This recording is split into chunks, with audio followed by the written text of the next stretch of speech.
سورة أنزلناها وقرأناها وأنزلنا فيها آيات بينات لعلكم تذكرون. الزانية والزاني فاجلدوا كل واحد منهما 100 جلدة ولا تأخذكم بهما رأفة في دين الله إن كنتم تؤمنون بالله واليوم الآخر وليشهد عذابهما طائفة من المؤمنين. الزاني لا ينكح إلا زانية أو مشركة والزانية لا ينكحها إلا زان أو مشرك وحرم ذلك على المؤمنين. والذين يرمون المحصنات ثم لم يأتوا ب4 شهداء فاجلدوهم 80 جلدة ولا تقبلوا لهم شهادة أبدا وأولئك هم الفاسقون.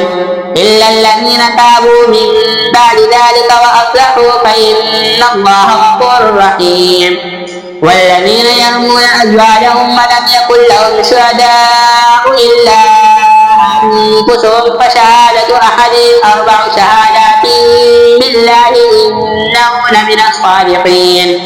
والخامسة أن لعنة الله عليه إن كان من الكاذبين.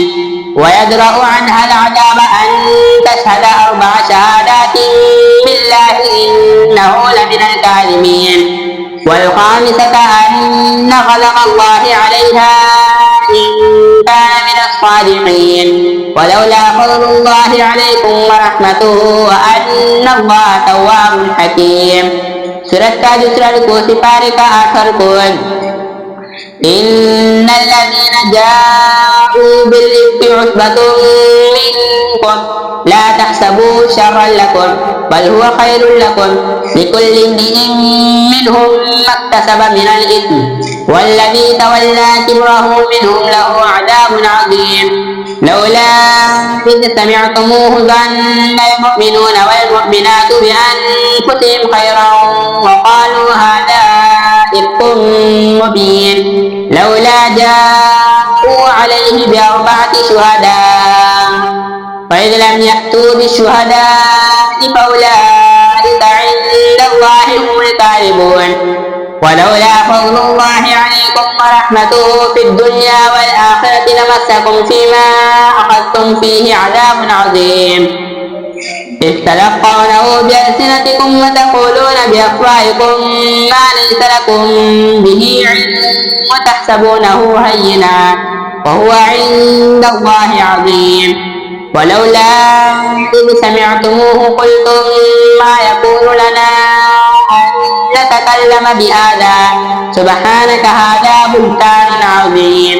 يعظكم الله أن تعودوا لمثله أبدا إن كنتم مؤمنين ويبين الله لكم الآيات والله عليم حكيم.